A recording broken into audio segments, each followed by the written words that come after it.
Okay. You're All right. You're baby. We will definitely need an intro song or something at some point. I'll see if I can reach out to some people and make us like a cool intro song or something. But for now, I got some people who have a few favors too. So. Oh, okay. All right. So, all right, format. All right. I'm so excited for this. I didn't mention I'm so excited for this, but I'm also so worried about it. So, this is the thing I am more excited to work on than anything else that I'm doing this year. So, but God, I'm nervous. I don't know why I'm nervous. How long have you been making content for now? Me? Yeah.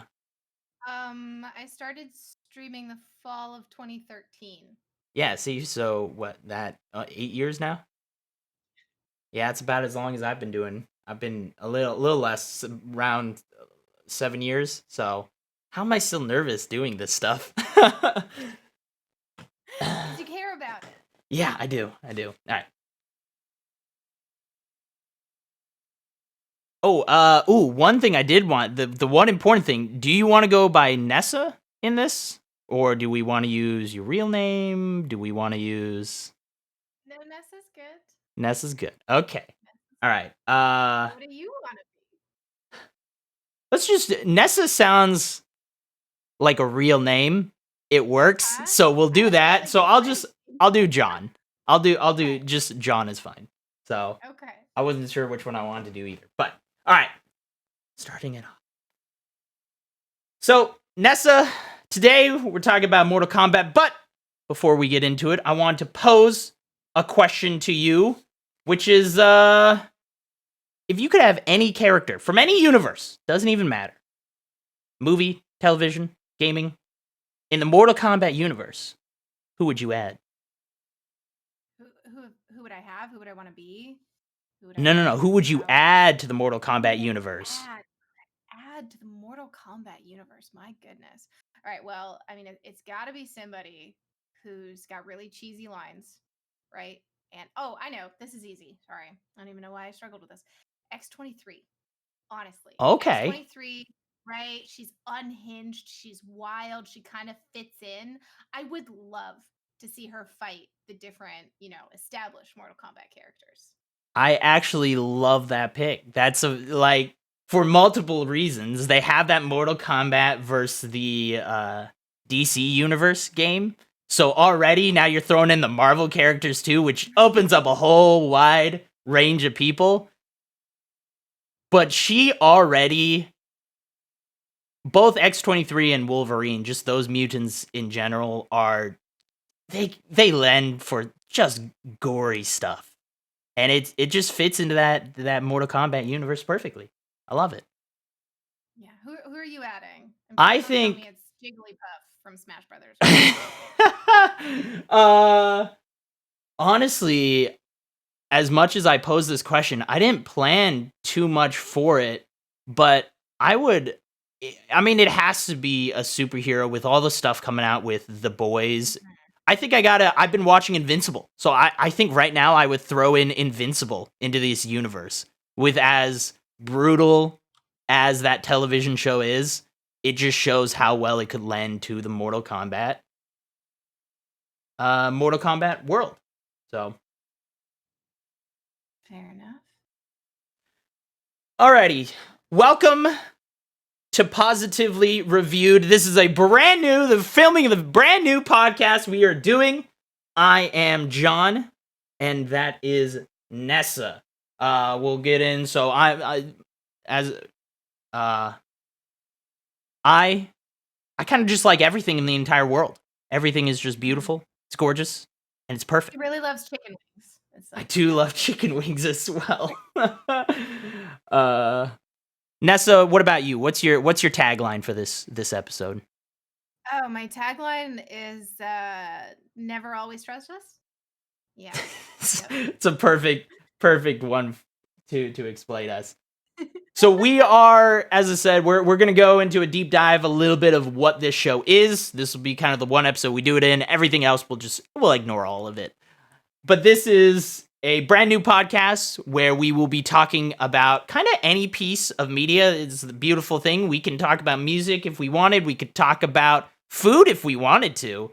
But we are mainly a movie, TV show, and gaming positive review show. There's enough negativity going on in the world. And end of the day, all of this stuff comes down to, do we enjoy it? And is it entertaining to us? And can we waste our time doing it? So let's cut all the negativity out and let's just talk about what's fun and what's enjoyable about the content that we consume these days. Yeah, and if you're stumbling across this podcast, have no idea who either of us are, or know who we are, guess what? This podcast has its own social media. Pause, POS reviewed pod. Check whatever platforms you like and see whether or not you can find it. We'll determine whether or not it exists there. But we know for sure. Go on Twitter, YouTube. These ones are fake. Instagram. Safe. Yeah, they're not fake. We have the Twitter. We have the Instagram. We don't have the YouTube yet, but I'll do that as soon as this is done. Works in progress, people. All right. Right. Yeah, we are still working on that. We're still working on logos and opening music and all that. So that all comes soon. Small disclaimer before we get into this. If you are looking for a review show that is a very fair and balanced assessment of the content we are talking about, this probably isn't what you are looking for. As I said, we are really only going to be talking about the good stuff. We'll throw in probably small quips about maybe what we didn't like here and there. But overall, this is really just talking about us enjoying the content that we consume. So it's all going to be on the up and up. So if you're looking for just nice things and the reasons why you enjoy stuff, this is perfect for you. Now, that being said, let's go ahead, introduce. Today, we are starting out with Mortal Kombat. Specifically, the movie that has just come out recently. There's a lot to say about this. It's, Mortal Kombat is a very big universe. It's been around for a very long time. There's a lot of media created for it. And so this is kind of a reboot of the film of Mortal Kombat. And let's just get into why it's the greatest piece of content ever created. Greatest ever created until our next episode. Till our next Then we'll episode. Have a new yeah. Oh gosh. Well, I mean, do we want anything specific about this movie, or really just Mortal Kombat universe and dive in? Because let me tell you, I've got some nostalgia associated with this, and so I can wax about that for a while if you're ready. Yeah, I guess I should lead in with just for those who don't know, Mortal Kombat just released this just a few weeks ago in theaters and on HBO Max. It was directed by Simon McQuoid, and the writer was Oren Uziel, and Greg Russo, as well as producers was James Wan, Todd Garner, and E. Bennett Walsh. James Wan, I am a big fan of. And then the composer is Benjamin Wallfish. And if you want to run that copy, that nice long copy, here's the synopsis of Mortal Kombat. If you have no idea what it is. And I did not read or know much about this movie adaptation beforehand. So had I read the synopsis, I would have expected something completely different. So MMA fighter Cole Young, accustomed to taking a beating for money, is unaware of his heritage or why Outworld's Emperor Sang Shung has sent his best warrior, Sub-Zero, an otherworldly cryomancer, to hunt Cole down.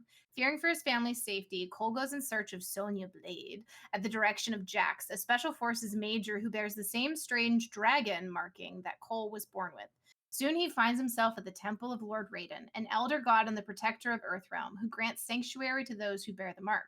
Here, Cole trains with experienced warriors Liu Kang, Kung Lao, and rogue mercenary Kano as he prepares to stand with Earth's greatest champions against the enemies of Outworld in a high-stakes battle for the universe. But will Cole be pushed hard enough to unlock his arcana, the immense power from within his soul, in time to save not only his family, but to stop Outworld once and for all? And a warning to everybody, that was the public synopsis. Spoilers are near. So yeah, that was I'll be honest, I just took that and copied it. I didn't even read it, to be honest. So, yeah, that was on very much the edge of spoilers. That's interesting. But that threw it out there. I guess we should have a spoiler warning before this as well. Spoiler warning. One would hope that a Yeah. review for something should contain spoilers. Yeah, Otherwise, I don't know it's why just you would watch reviews if you're not looking for spoilers, at least some. So, but we are going to get very spoilery. So if you want medium spoilers but not high spoilers, you've been warned because we're here and we're talking about it. But yeah, let's talk about what is your past experience. You said you could talk ad nauseum about it. Hit us with it. Go for it. Let's go crazy. Okay. So here's the embarrassing thing, right? And some people who are listening are going to say the embarrassing thing is that I said Jigglypuff from Smash, and I would like to point out that that was intentional. So before we discuss embarrassing things, let's leave that there. But secondly, I saw the Mortal Kombat movies when I was little, and I didn't know there was a video game until I was like 16 or 17. Mass, I can you thought actually Mortal not Kombat hear was just those two Renessa? movies. I had She's no still idea too what's happening. quiet. And I love those movies. I love them to death. I watched a friend had them on Betamax. And so we would watch them when it was a family friend that lived like 2 hours away. So I'd watch the Mortal Kombat movies like once every summer because that was the only place I could go watch them. And I love them. And when I got Beat Saber and VR setup and everything, the Mortal Kombat theme song was my nemesis until I actually managed to beat it. And so and I would sing the theme song all the time in college. Like I would just start singing it and punching like I was 5. I don't know, like grown adult woman doing that. So yeah, that's I have this like weird attachment to it despite playing the games for all of 30 minutes. Mortal Kombat has that nature to it. It's such a weird. It stands out to me in compared to a lot of the fighting games because it has a few things, which is one of that. It has this really crazy deep lore to it that a lot of fighting games try to have, but this one I think has the benefit of being able to create so much media around it in its time that it's created a real world, and it has a really gripping quality about whatever it is. You know, everyone talks about it's a lot of that gruesome factor and stuff, and I think that's part of it.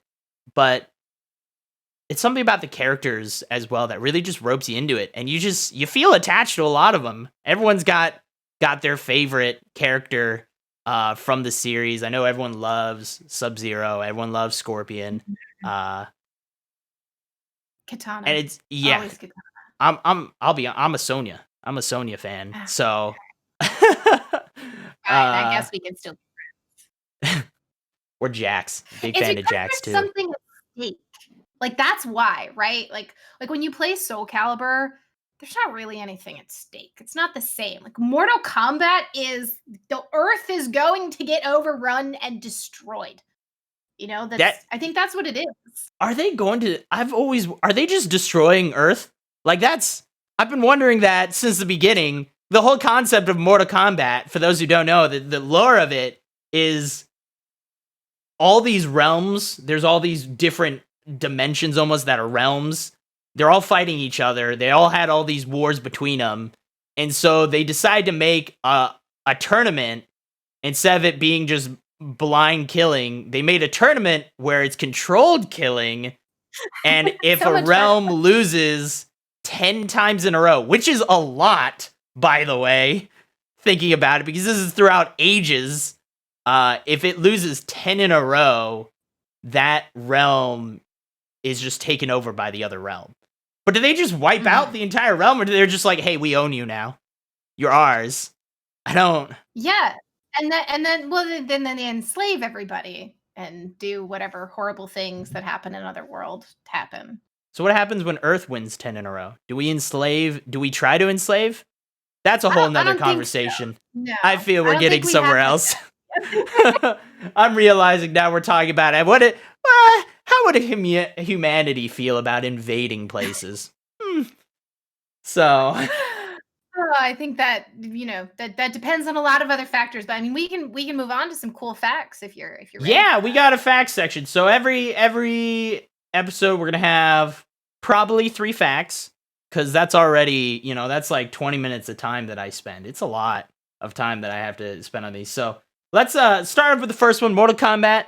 It took $55 million to make Mortal Kombat, this new movie. There's a lot more money that's been spent on Mortal Kombat over time, but this movie in particular had a $55 million budget. And so far it's made that back already and some. Now I wanted to mention, do you know what you could do with $55 million? If you woke up one day and had $55 million dropped in your lap that you could do, you could make a Mortal Kombat movie. Yeah, you could. Or you could take a private trip to the International Space Station. That is the cost for private citizens to take a journey to the space station. Would you rather, for you, John, would you rather take a trip to space or make a Halo movie? I would make a Mortal Kombat movie. Mortal Kombat movie. You're just staying on topic. I would make a movie. I don't want to go to space. There's nothing out there. It's pretty, I guess. I guess I get to see the curvature of the Earth. That's fine. $55 million for a ticket to the space station. My God. Okay. We could have another Mortal Kombat movie.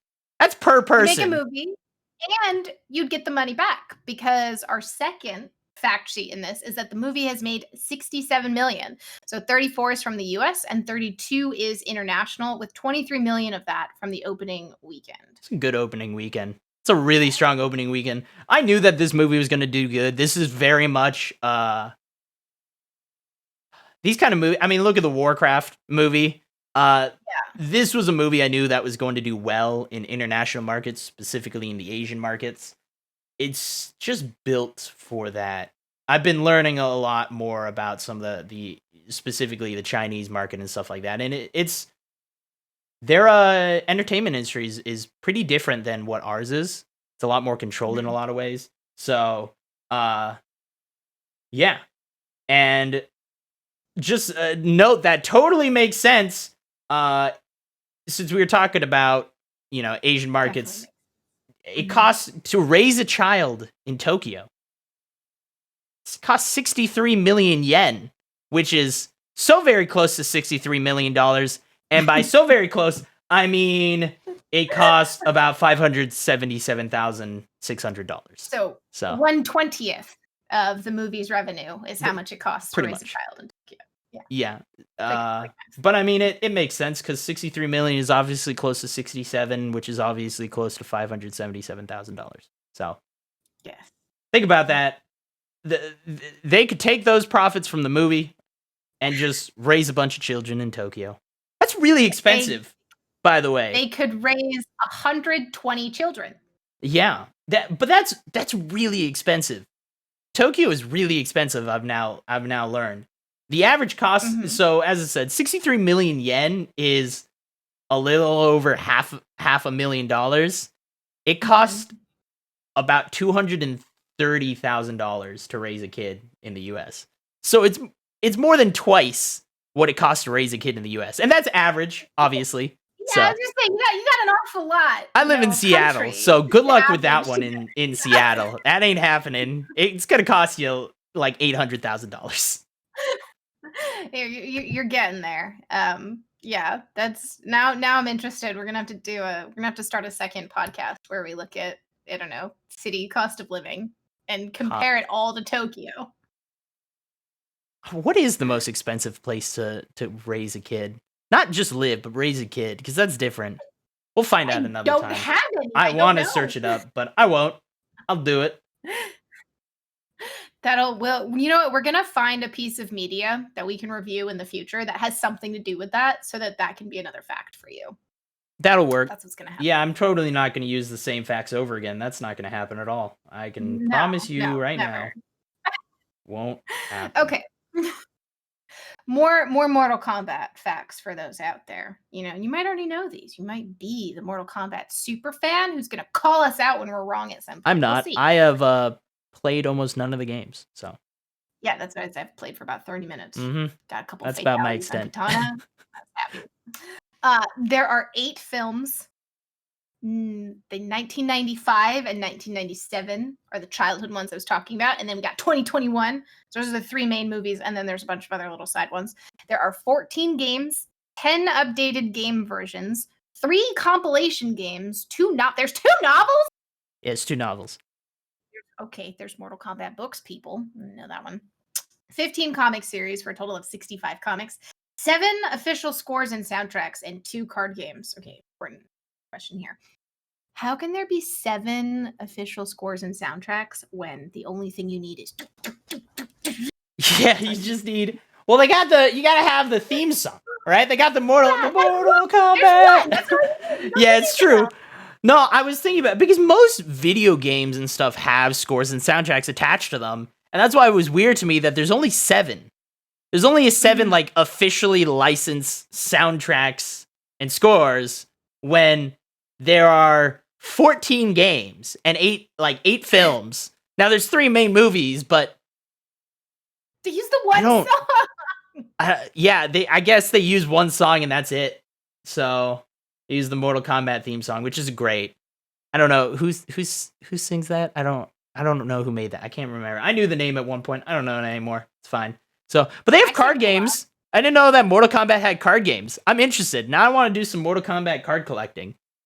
I mean, but is it like a trading card game, or is it Yeah, sure. Cards Against Humanities kind of thing? Sure. Okay. Agreed. Got it. Got it. Don't go deeper than the facts, folks. Yeah. We as I said, I did a lot of research in this. So last fact, we got fact number 3. This is the story. You want to hear the story? I'm going to take you on a journey. A great journey through how this third movie got made. I know all of you were born. I was born 95, by the way. So I was born when the first movie released, which is crazy to think about. But, when I was born, I was already watching the 95 movie. And then I watched the 97 movie, which is when my brother was born. But, so I've been waiting. Myself, of course, have been waiting all these years. I was like, where's the third Mortal Kombat movie? And so the original films were actually supposed to be a trilogy. It was by Robin Shou and Threshold Entertainment. It was, they made the first and the second one. There was supposed to be a third one, and it was supposed to release early 2000. It was like 2001, but it kind of went through development hell, and then a lot of it was going to be filmed in New Orleans around that time, which is when Hurricane Katrina hit. And it ended up kind of ruining a large part of the filming for this. And it just messed up. And it was tabled for a while. And then it wasn't mentioned again until a lawsuit with Midway with Lawrence Kasanoff, which I totally did all the research for what that lawsuit was even about. And that was mentioned in 2009, but it was mentioned that it was still in the works. And eventually Warner Brothers, I don't know if it was from this lawsuit. Sure. Let's go with yes. It acquired a lot of Midway's assets, one of those being Mortal Kombat. So they, this is when it went over to Warner Brothers. They owned all the games, all the rights, everything. And then a director named Kevin Tancharoen. Wow, that is a name. Yeah. That is all right. Well, my apologies to Kevin because I said it perfectly. I don't really know what you're talking about. So I'm pretty sure that's exactly how you say it.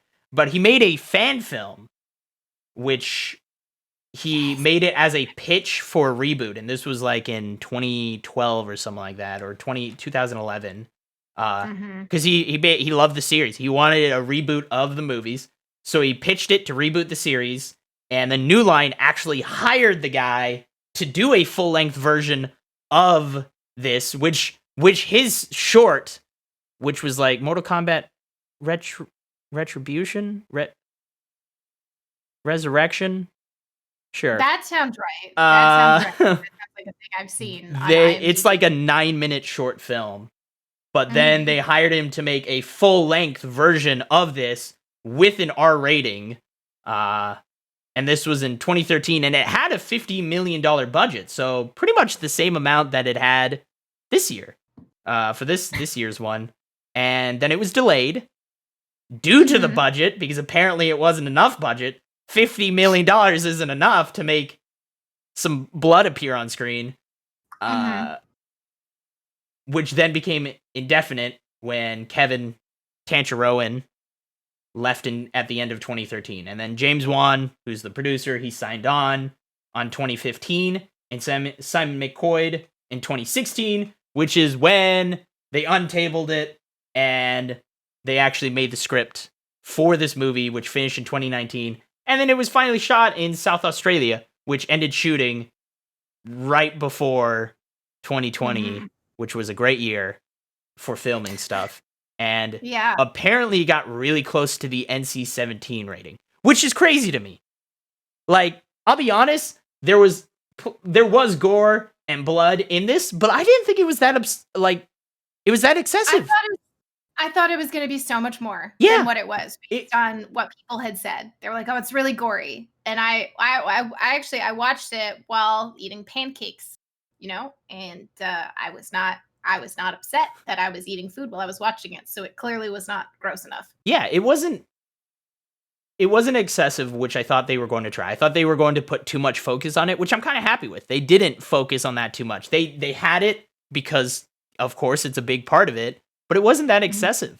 I expected way more fatality scenes than what we got. It wasn't. I'm okay with what we got. I agree with you. I don't think they need to lean more heavily into it. They didn't just have blood and gore to have blood and gore. Like, they had it where it almost made sense to what was happening. It wasn't just blood everywhere. That is way more than the human body holds or whatever, So it wasn't bad. So it's crazy to me that they almost got an NC-17. Apparently it's really easy to get those ratings, which is now why I don't know how The Boys have gotten away with what they're doing. Maybe I guess TV shows are different in the way. I know animated is. I know Invincible has been animated. You can get away with anything.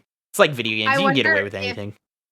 Distribution platform matters, right? So if it's on a streaming service where parents can, I don't know, control it better than a movie theater, I don't know. I wonder if location or maybe the original edit would have gotten NC-17 and there actually was a lot more in there and they pulled it out so that they could make it rated R. We don't know. Yeah, it wasn't that bad. That's all I gotta say. So, but that was the long journey of how this movie actually got made. 22 years. It was tabled and untabled and retabled and hurricaned and a bunch of other stuff happened to it. So, congratulations. We got a now official reboot, which I'm actually excited to see where this goes. So, we'll get into that in a little while. I wrote in our section of Fill Me Up Baby. That's just, this is our filler section where we just talk about stuff if we're feeling we need more time, which I have no idea. I don't actually know when we started recording. I don't know how much time have we gone through. We're about 25 minutes in or so. So that's. So in other words, we need to definitely fill another 20 minutes of just us talking about random stuff. Well, we haven't gotten into the movie yet. But what about the children in Tokyo? Do we need to go back to the children in Tokyo? We need to talk about the children in Tokyo. What are you spending on your children in Tokyo? Why are they costing over $500,000? What are you buying these children? My sources report that New York City is closing in on Tokyo as far as cost to raise a child. So we got some cleaning up to do. So the arcades? Are they spending all the money on the arcades? I would. I'd spend $500,000 in arcades in Tokyo. I'd be all for it. That's why we didn't play enough Mortal Kombat growing up. I bet neither of us had an arcade to go to. No, I went to plenty of arcades. I was there. I was at Jurassic Park. I did the Jurassic Park little plastic gun thing. I was good at that, and then House of the Dead. Those were my arcade games. Or Galaga. I'm really good at Galaga. I think my first arcade I went to was DreamHack Denver in 2017. The after party was in an arcade. Wow. 2017? Well, they got all these new arcades. I I mean, I went to the thing where you get tickets from all the actual Oh, games. right. Yeah. I went to those and like laser tag and stuff. But as Right. far as an arcade cabinet, Okay. 2017 was the first time I had that Wow, experience. that's really late. I still had arcade. We still had arcades around when I was growing up, at least a little while. Most of them are gone. Now we got these pseudo, like, they're half game. It's weird. They got like Angry Bird and Flappy Bird arcade games now. Like full arcade cabinets for Doodle Jump and stuff like that. I've seen like old school mobile games they've made arcade machines for, which is crazy. So I want to go. I know my brother went to Japan, and I want to go to Japan just for the arcades. I don't care about any of the other stuff. I just want to go for that. I just saw they opened. Is that in Japan? They opened the first video game gym. I just saw that news article. Oh, I did see this. Yeah. I did see this. Yeah. That's so at the gym, do they train you how to fight for Mortal Kombat? Because this is the next evolution of video games, right? We need like the full haptic suits, and you have to actually fight in your Mortal Kombat match in VR. More like that's what we need. And then if you die in the game, you die in real life. Got it. No, I don't want that. Oh, okay. No, not that one. That one sounds bad. You don't just magically get ripped apart when you get ripped apart in Mortal Kombat? I'm gonna pass on that option. That's like the upgrade package. And if you want to spend your $55 million on that instead of your International Space Station trip, to each their own. Yeah, what kind of haptic suit could you buy for $50 million? Oh, the whole thing. There's so many VR haptic developments, the treadmills for the omnidirection, the gloves, the suits. They're moving along really quickly. The interesting thing, if we're gonna continue this tangent away, is that a lot of people who go into VR development do it for gamers originally because they're gamers, and they find out that the actual market for gamers is not there. Yeah, it's actually just for porn, but no, that's not where I was. There's nothing wrong with it. Hey, man, you do what you need. It turns out that a lot of VR stuff is government funded. So a lot of the development of VR things ends up being government funded because that's where the money is from before it trickles down to being affordable for gamers. The amount of money I know the US government is spending on like AR and VR technology is crazy for training more than anything else, which is it's pretty awesome. As a gamer, I love it. Forget all the politics aside. I love it. I think it's super cool. I'm excited because I think it trickles down. Eventually, we'll get really cool. The movie Gamer, right? That I don't know if you ever saw that. Whew. That would be an interesting time. The full 360 television screen, and you're just in it, moving around. I'm in. Like you said, I'll do some fighting games like that. Sounds awesome. So now that we've definitely hey, stop buying your children things in Tokyo. There's so much. Don't buy them things right now. yeah, don't buy them food. That's give food. That's really messing with the numbers. Let them starve. Talking about Mortal Kombat story. I actually didn't mind the story of this Mortal Kombat. I don't know how you felt about it. I think they should have. All positive. I think this should have just been a solo movie of it, because this is pre-Mortal Kombat. It's before the tournament is where the entire movie takes place. Which really confused me because I kept waiting for the tournament and what? Yeah, Mortal Kombat with... But I liked it, right? Because when you watch the 95 movie, they're all showing up for the tournament and they have no idea what's going on, which doesn't really make a lot of sense. So it makes so much more sense, right? And it doesn't make... You know what else doesn't make sense in the 95 as much as I love them, right? The fact that Sung Shang just follows the rules for most of it. Right. And like I loved this one that he just was like, I'm not following the rule. Like, no, like Kano does exactly what Kano should do. And nobody follows the rules. And it's this whole messy thing. And it didn't do the 80s montage training trope. right? Like they're mid training. They're barely like Jax can barely handle his arms. Cole still has no idea what's going on.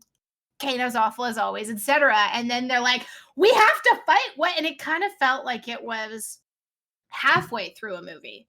Yeah. And so it wasn't predictable. And I liked that because I didn't mind Mortal Kombat without, the whole Jurassic Park, the dinosaur tour without the dinosaurs.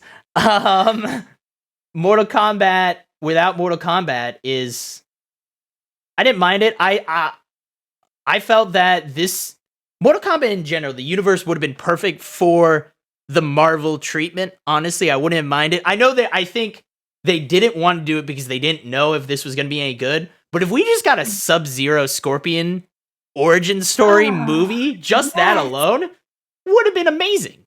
And you know what? I think they set it up for that, right? Because Sub-Zero, you get the sense that Sub-Zero is not entirely evil. They humanize him in these moments.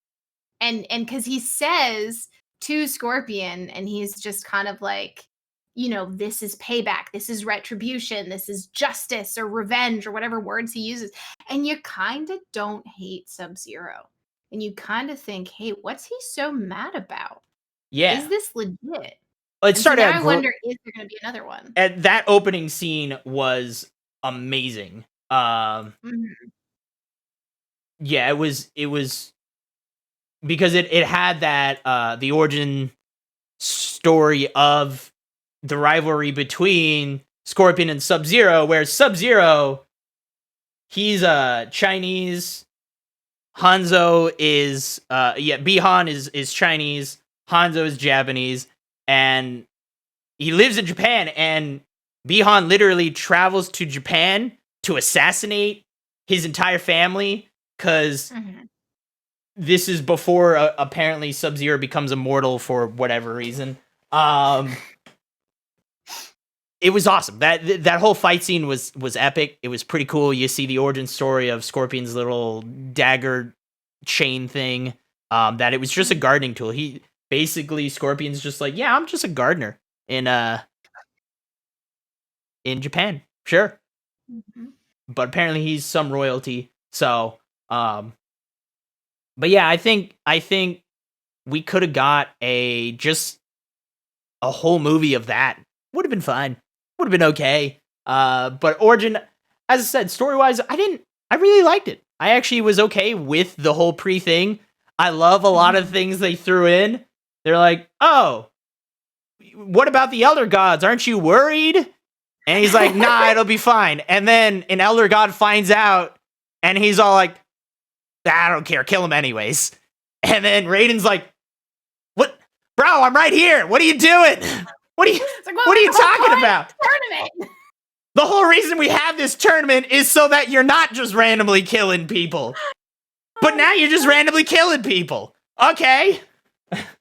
And I like that Kano, you're not quite sure what's happening with him. It's so bizarre though, because Kano starts out, he's all chained up, like Sonya Blade's got him chained up, you don't quite know why. And then the invisible dragon lizard venomous doom thing melts the chains. And he fights, and he's kind of on their side, and then he's training with them.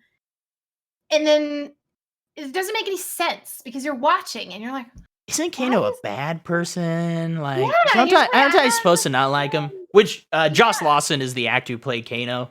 He did a great job. I think everyone. Yeah. I think that's the one from everything I've heard about this. It's the one thing that everyone loved was Josh Lawson as Kano.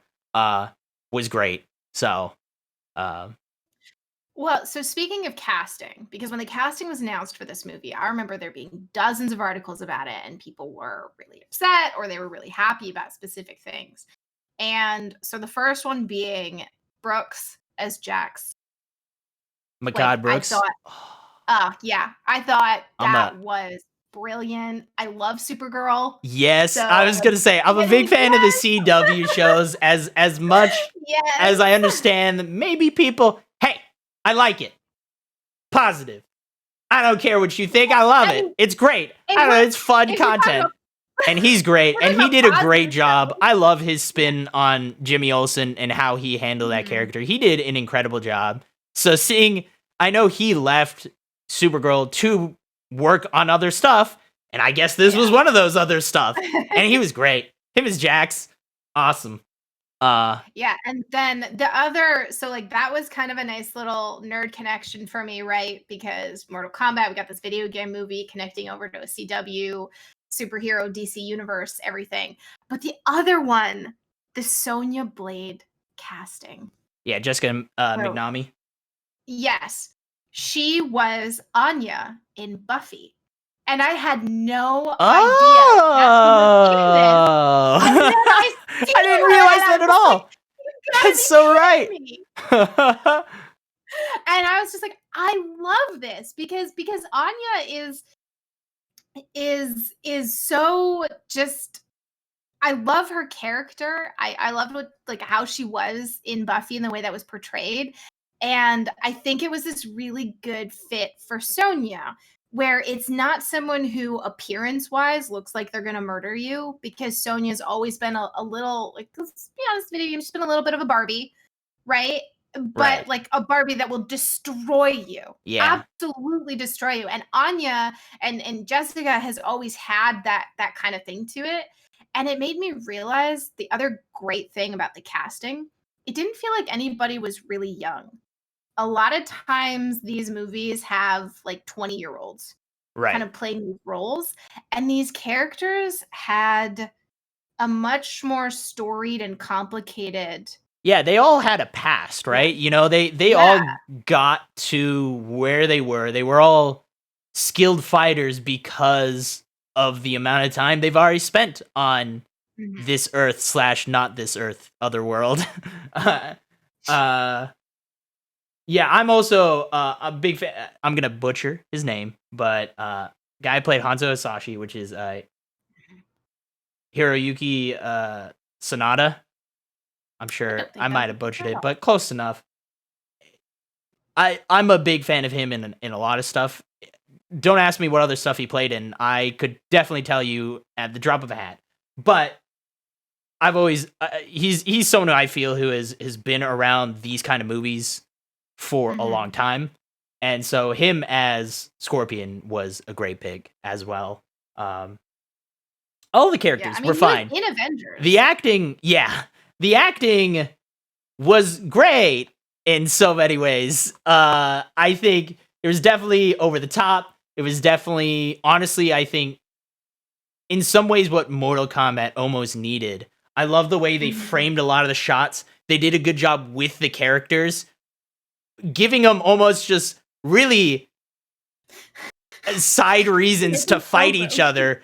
And they Yeah. do the setup. I mean, I think the shot I keep going back to is the one where just Sonya takes out Kano in the course of like 5 seconds or something. But they frame it out like it's actually from the game, where you're getting the side shot where it looks like they're Mhm. in just a desert arena, and then they just go at it for 5 seconds before Kano's on the ground. So, but they do that a lot in this, and I don't mind it. And they did it really well. Honestly, I thought they did the filmography for a lot of the arena like fights, and Mhm. they made it feel natural. They didn't just make it super obvious, like, hey, we're just trying to mimic the game. They they did a really good natural show of how the arenas were set up, and they had a lot of good different backdrops for a lot of the arenas where some of them were pulled right out of the game, like with the pit and stuff. So What I thought was cool, because you said some of the lines were a little cheesy or over the top, right? But that's what Mortal perfect. Kombat is, right? Because like you get over here, right? Like it's really, really, it always has been. But the thing was, in the movie, what is over the top in the game and what was over the top in the original movies actually, like you said, fit more naturally in how they created it. So when he didn't say you get over here, he, like, Hanzo just said get over here. Yeah. And it was that little change took it from corny, right? Over the top, B movie, corny, to something that had actual meat to it, something that you could kind of get a little more invested into. And they made those choices a lot. And it's Mortal Kombat, so you still have some of the ridiculous things.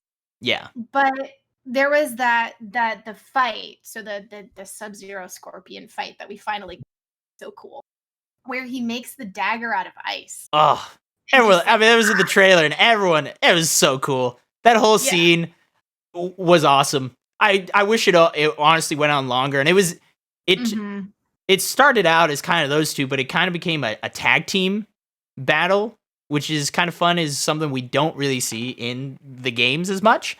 It was a fight between Cole and Cole with Scorpion against Sub-Zero, and they had a really lot of cool effects and stuff in that. And even though this movie had a pretty decent budget, they did a good job with a lot of the effects. And I felt they toned it down when they needed to tone it down. You could tell they toned it down, but they didn't need to go over the top for every single effect. But they did a good job with like the ice walls and just Sub-Zero in general. A lot of the effects they did with how he affects the environment, with him just freezing everything he comes near, was pretty awesome. The snow was such a cool touch because you're like, you coming. You like don't actually know. I don't remember if it showed what city they were in. Maybe they did and I missed it. But I felt like when I saw it start snowing, I didn't actually know that it wasn't late fall or spring and it could still snow. But she's eating ice cream. And no one's going to be eating ice cream if it's cold. I would, but like normal people. Yeah. No, I'm with you. I would too. Yeah.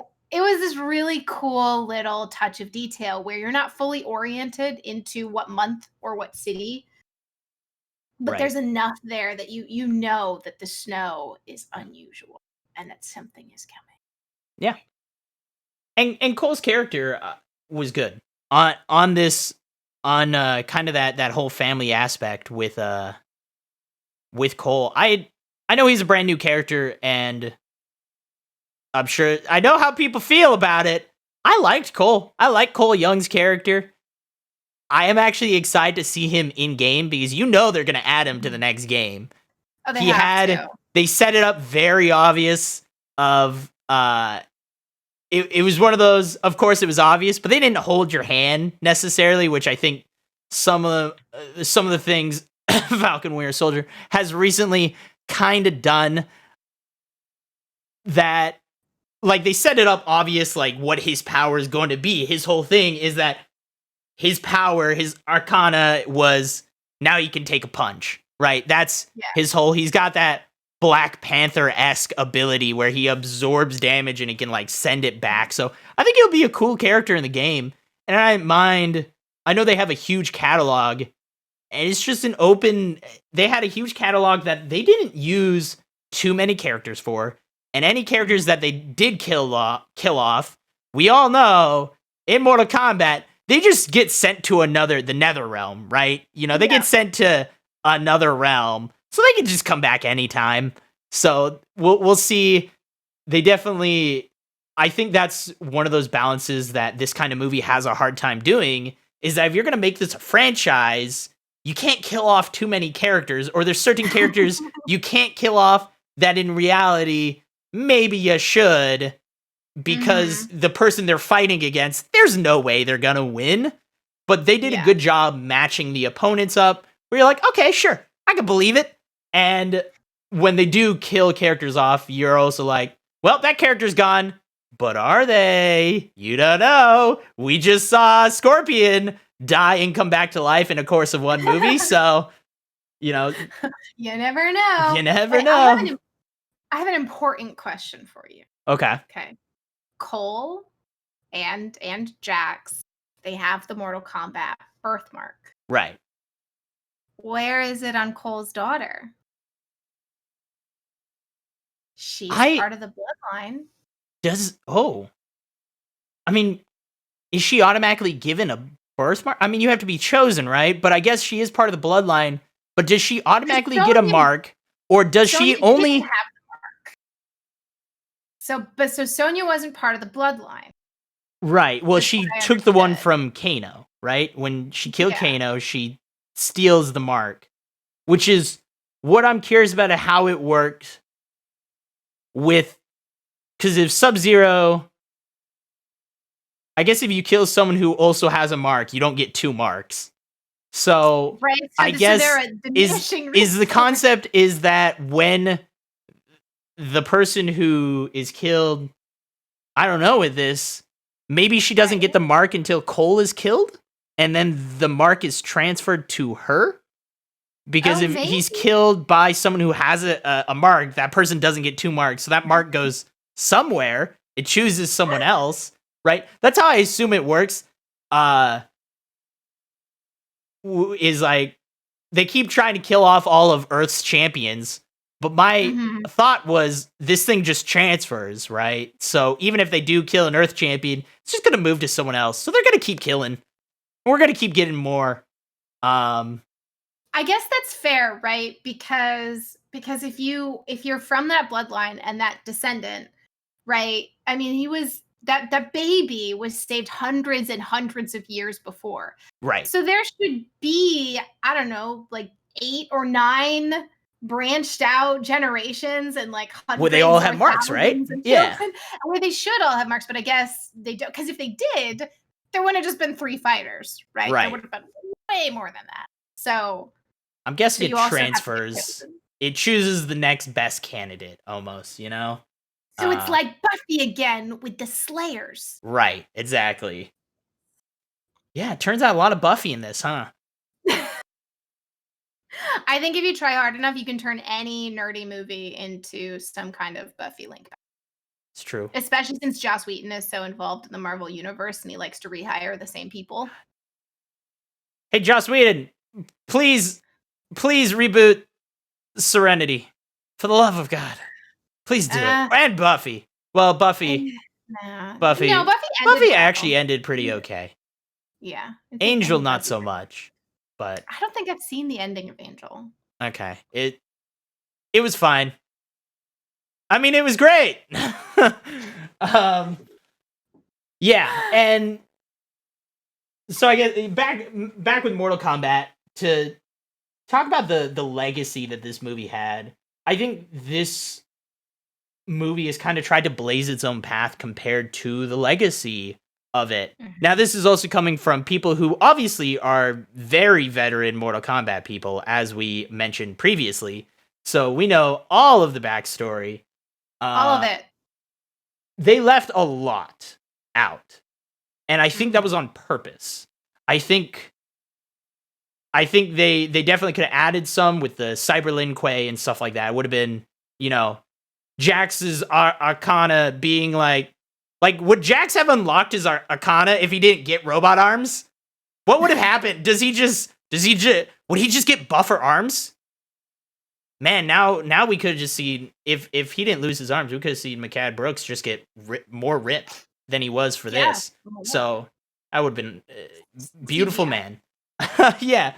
So and that was one of the parts that they left out very much, because I know in the games the laser eye from Kano, a lot of the weapon, the robot arms and stuff was from some of the cyber companies. They have the Cyber Lin Kuei and stuff is a big part of the games, and I feel those are just later. Think about the way I saw this movie is that this is just one storyline.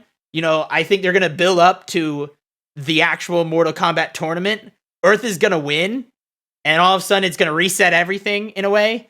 So now the other world will have to other world, whatever it is. Well, one of them or both.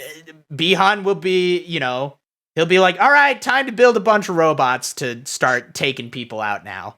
You have to win 10 more tournaments because you have to win. Yes, that's how that works. As I said, 10 is a lot. That's a lot in reality. Like how often can you have them? Because it feels like those 10 tournaments have been over 1,000 years. So is it like every 100 years you can have? Yeah, it almost feels like every 100 years. I assume there's probably one, is what it seemed like. If they killed off Hanzo in that one time, and then up to where they are now, they're like, hey, we've won 9 tournaments. That was at some point in between those 9 tournaments. So it's probably every 100 years, I assume. But that's a lot. Wait, but also, here's the other question. So the prophecy was that someone from Hanzo's, line would beat the tournament. Was it that specifically the 10th tournament? Or was it just any tournament, right? Because if there were tournaments between when he died and when this one happened, then was his bloodline not yeah, what the heck what were they doing?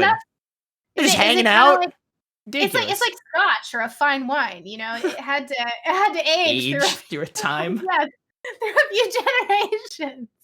But I mean, this is cool, right? Because a movie that answers everything is a one-off. Right. And is too predictable and is too like those aren't fun to watch.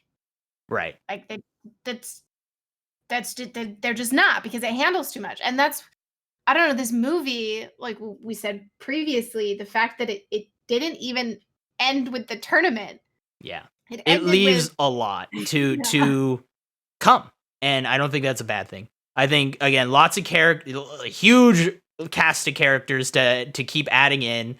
They can make multiple movies where they can kill off every character every movie and still have multiple movies at the rate they're going. So they got plenty to do.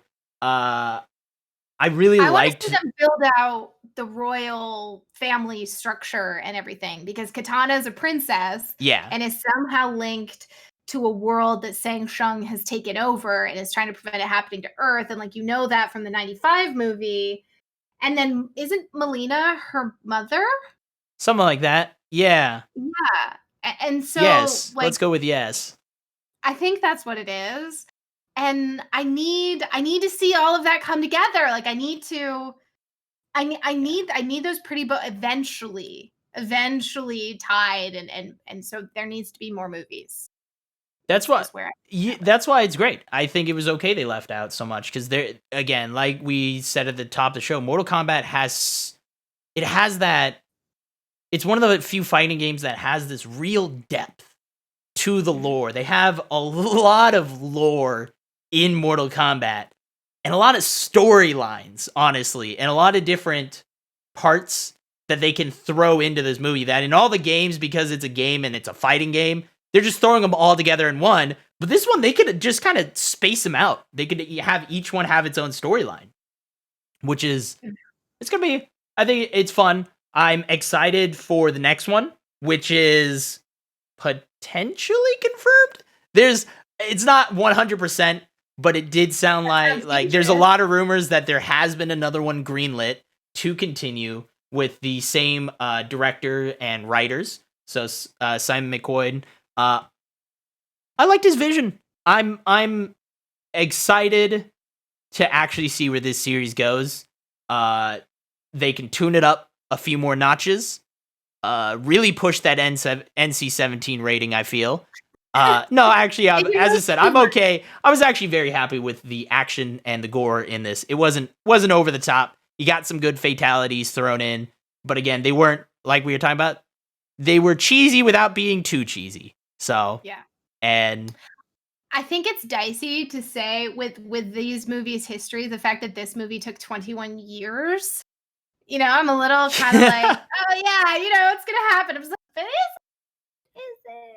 Yeah, it is Warner Brothers, and we've seen with potentially other series that it may take a little bit of time for them to get it right, but they're gonna wait for Cole's daughter to be old enough to get the mark to join the tournament. Oh, got it. Yeah, we won't even see. So, in other words, we're not going to see any of the characters we've seen already. We're just going to get an entirely new, another reboot. We're going to get another reboot. That comes out next year. So, oh my gosh. Yeah. So overall, I guess, how you feeling? I mean, what is your overall? If you want to sneak in what your true feelings about Mortal Kombat are, you could feel free. But overall, how you feeling about Mortal Kombat? I definitely enjoyed it. Okay, here's my true feelings. Here's the true feeling. the fight scenes, while excellent, were missing one key thing. The theme song! They didn't play the theme song until the credits. You didn't get to hear the theme song until the credits, I I gotta fight you there. I actually thought they did a great job. They played a tiny little bit of it. Right. But I love that song. Right? It's true. They should have played the whole thing. And I was just like, why can't we have more of it? And I liked what they did with a little bit where it wasn't exactly on the nose. It was very much inspired by it. And I enjoyed that. And I thought that the kind of the remix they did in the credits was really cool. And I just... Yeah, they should have done it. It was good that they did. Yeah. I actually thought they did a good job. I thought the composer, which was definitely his name, I wrote his name somewhere. I don't know where I put it. It was Benjamin Wallfish. Benjamin Wallfish. Yeah. I actually thought he did a good job. I thought the score of it was pretty good. I was happy with it. Again, they had fun with it, but didn't detract from the Mortal Kombat-iness of it all, I guess. So well, and I think that's the counterpoint to what I said is we talked about how it was great that it wasn't too cheesy, and blasting the theme song in the middle of the fights might have been a touch heavy-handed. So I also understand the choice not to do it. And I guess the question is which fight? So you're just saying every fight? Just every fight we just have the Mortal Kombat. Yes, just the whole... I'm in. You know what? We'll just have it in the background the entire movie, just on a loop. Yes. We'll have it through the whole thing. For. So when the next movie comes out, that's just what I'm gonna do is I'm gonna have a separate speaker and just like have a little play button, and every time a fight starts, just play it. Just play it yourself. That works. Enhanced viewing experience. Yeah, overall, I'm honestly kind of feeling the same. I actually had a lot of fun with this movie. I enjoyed it. I sat there and I went to the theater, went to a nice Dolby theater. I sat down, I enjoyed it, I had fun, and honestly, it was better than I expected it to be. And that's a good thing. And I went in with I didn't have low expectations by any means, but I was actually impressed with how well they did. And I'm excited for, in general, just the vision that they had for this one going forward, tweak a few things, and I think this could be a really good series. I think we can get a pretty nice, long-lasting franchise if they do more. Again, not fully confirmed yet, but hopefully we do get another one. Hopefully they've made their money back plus some, and we'll see how Warner Brothers decides to do that. They feel weird about those things sometimes. So we'll definitely see how that is. So Mortal Kombat, it was great. It was a great movie. I was feeling it. Rating wise, 17 out of 15.9. Okay. That's a good, wait, I need to look up a specific fact. My rating is 577,600. Oh, okay. that is out of what? What I guess what is it out of? Or that's just your rating? Just that. That's just okay. Just that. Fair enough. Right.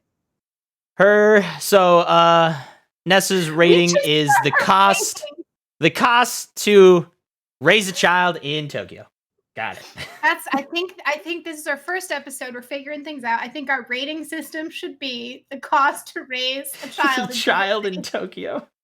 They're just different cities. Right? We pick a different figure out.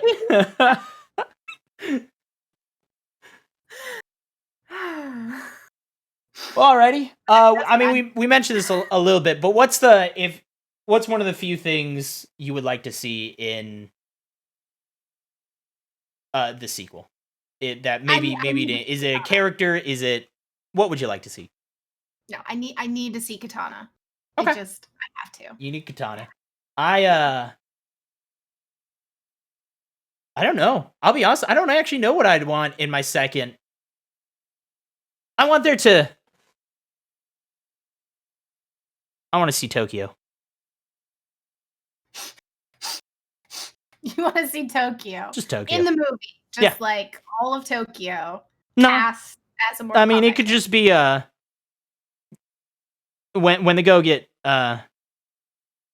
when they're going to Hollywood, right? Man, it'll just be a backdrop of Tokyo. It's fine. I just need to see Got it. Tokyo. That's what Got I it. need to see. I'll give him a call. Say, listen, Jon needs Tokyo. All right, we got to make it happen.